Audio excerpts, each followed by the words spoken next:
Au Bouchardier, cette semaine, bien, je vous propose une conversation de cuisine et je suis en compagnie de Jennifer Bartoli qui est en direct de la sienne. Bonjour Jennifer. Bonjour. Et depuis le début du confinement, de la distanciation physique, plusieurs d'entre nous sommes retournés au fourneau et on cuisine beaucoup. Il y a des fois, dans quelques circonstances, des pénuries ou des fois des limites quant au nombre d'items qu'on peut acheter à l'épicerie. Et donc aujourd'hui, vous nous proposez quelques substitutions. La première, bien, c'est le substitut pour le traditionnel œuf. Bon, donc, si vous avez envie d'une bonne salade avec un œuf au plat, par contre, je ne peux pas vous aider. Là, il va falloir vous munir d'autre chose. Par contre, si vous avez envie de faire de la pâtisserie et que vous n'avez pas d'œuf, j'ai quelques petits conseils et puis des petites astuces pour vous. Donc, si vous avez envie d'utiliser un œuf, mais que vous n'en avez pas, et ben moi je vous dis d'acheter des graines de lin. Donc des graines de lin, c'est super bon pour la santé déjà de une, et c'est vraiment très facile à utiliser et on peut les utiliser à la place des œufs. Donc ce que vous avez besoin de faire, c'est de prendre une cuillère à soupe de graines de lin et de les rajouter à 3 cuillères à soupe d'eau. Par contre, il faut que les graines de lin soient en poudre. Donc ce que vous faites, c'est que vous mettez vos graines de lin dans une petite machine à café et un petit moulin à café et que vous en faites une poudre, vous pulvérisez et on peut les utiliser à la place des œufs. Donc, ce que vous avez besoin de faire, c'est de prendre une cuillère à soupe de graines de lin et de les rajouter à 3 cuillères à soupe d'eau. Par contre, il faut que les graines de lin soient en poudre. Donc, ce que vous faites, c'est que vous mettez vos graines de lin dans une petite machine à café et un petit moulin à café et que vous en faites une poudre. Vous pouvez aussi l'acheter en poudre, donc encore plus facile. Et vous laissez reposer ça une petite quinzaine de minutes. Et en fait, ce que ça va faire, c'est que ça va créer cette consistance un peu épaisse comme un œuf. Et en fait, ça aura le même effet qu'un œuf dans vos pâtisseries. Par contre, un petit goût, un petit peu de noisette, donc juste à tenir en compte. Voilà, mais en fait, c'est vraiment une façon très facile de remplacer vos œufs finalement. Par contre, il y a aussi des recettes qu'on voit sur Internet et qui fonctionnent très bien, où vous pouvez utiliser de la banane à la place d'un œuf. Donc, selon les recettes, ça sera peut-être une demi-banane, peut-être une banane au complet, puis les bananes sont, on le sait, n'ont pas toujours exactement la même taille. Donc, vous pouvez tester un petit peu vos recettes avec ça. Par contre, à noter, c'est vrai que les bananes sont plus sucrées que les œufs, évidemment. Donc, peut-être réduisez un petit peu la quantité de sucre dans votre recette pour que le résultat final ne soit pas trop sucré.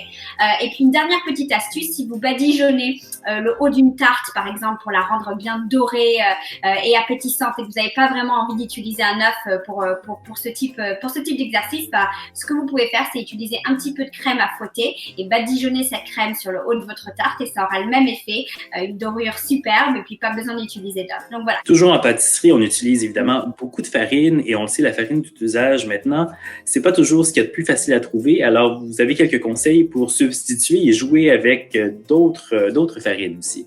Exactement. Donc c'est vrai que la farine c'est un petit peu un jeu de scientifique. C'est assez compliqué de substituer les farines. Donc selon le type de farine qu'on utilise, il y a différents montants de gluten. Chaque farine a un petit peu sa propre façon d'agir, non seulement au niveau de la cuisson, mais aussi avec les autres ingrédients avec lesquels on cuisine et les liquides notamment. Donc c'est difficile d'avoir une substitution directe.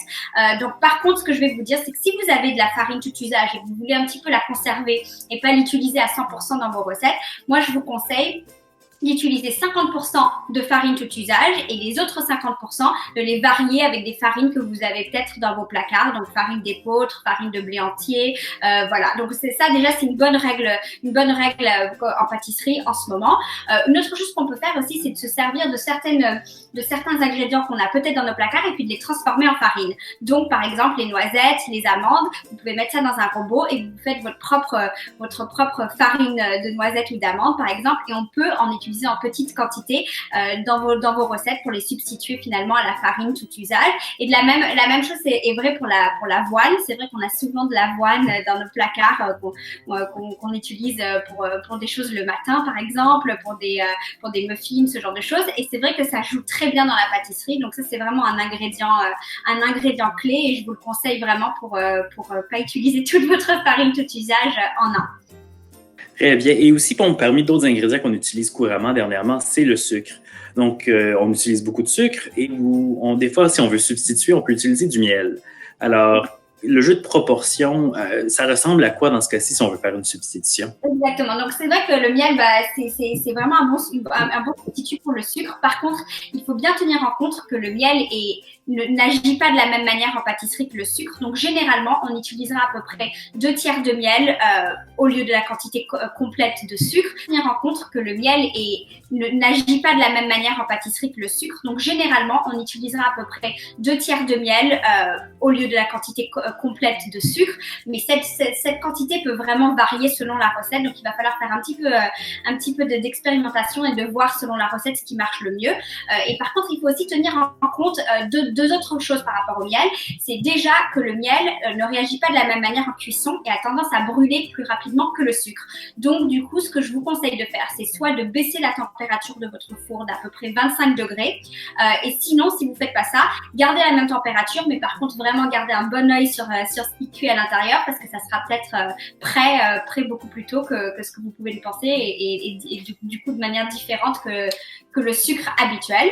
Et une autre chose à tenir en compte, c'est que le miel est assez acide et donc pour pas avoir un goût acide dans vos pâtisseries, vous aurez peut-être envie de rajouter une demi-cuillère à café de bicarbonate de soude, sauf si votre recette en contient déjà, auquel cas ne vous inquiétez pas, mais sinon c'est peut-être une bonne idée d'en ajouter un petit peu pour faire la contrepartie. Ah, et puis la dernière chose, c'est que le miel a parfois une saveur assez prononcée. C'est vrai qu'on a des miels à toutes les saveurs aujourd'hui. Donc, je vous conseille en pâtisserie, si vous n'avez pas envie de cette saveur particulière, d'utiliser un miel plutôt neutre. Et c'est vrai que généralement, les miels neutres ont une couleur plus claire. Donc, c'est sûrement ce miel-là dont il faudra vous munir en pâtisserie. Voilà.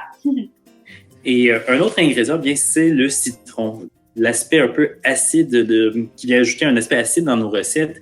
Qu'est-ce qu'on utilise si on veut le remplacer? Alors déjà, citron, c'est vrai que c'est parfois un petit peu difficile à trouver ou en tout cas, vous avez peut-être envie de les conserver. Donc moi, je vous dis, si vous êtes en train d'acheter des ingrédients au supermarché, prenez peut-être des citrons verts à la place. C'est vrai que dans la plupart des recettes, vous pouvez vraiment faire le substitut. Donc déjà, citron vert. Et sinon, moi, je pense que du vinaigre blanc, c'est dans quasiment toutes les recettes à peu près pareil que du citron. Donc si vous avez du vinaigre blanc dans vos placards, parfaite substitution. Et si vous avez des vinaigres un petit peu plus prononcés, vous savez, ces vinaigres qu'on vous offre parfois pour Noël ou pour votre anniversaire, qui sont peut-être cachés au fond d'un placard, ressortez-les parce que c'est vraiment le moment de les utiliser dans des vinaigrettes et puis dans d'autres types de recettes. Par contre, c'est vrai qu'ils ont un parfum plus prononcé, évidemment. Donc, si c'est pas ce qui vous intéresse, vinaigre blanc, mais franchement, dans la plupart des recettes, on peut se faire un peu plaisir et puis essayer quelque chose d'un petit peu nouveau. Puis, moi, je pense que tous ces jeux de substitution, finalement, ça va nous rendre des meilleurs cuisiniers. Parce que c'est vrai que souvent, on n'a peut-être pas le temps de cuisiner. On a le luxe de pouvoir généralement se munir de tellement d'ingrédients différemment qu'on se pose pas trop la question. Et là, c'est vraiment un exercice pour les cuisiniers qui ont l'âme un petit peu aventureuse. Donc, faisons-nous plaisir et essayons de nouvelles recettes. Qui sait, on va peut-être découvrir des choses qu'on adore et qu'on fera post-confinement.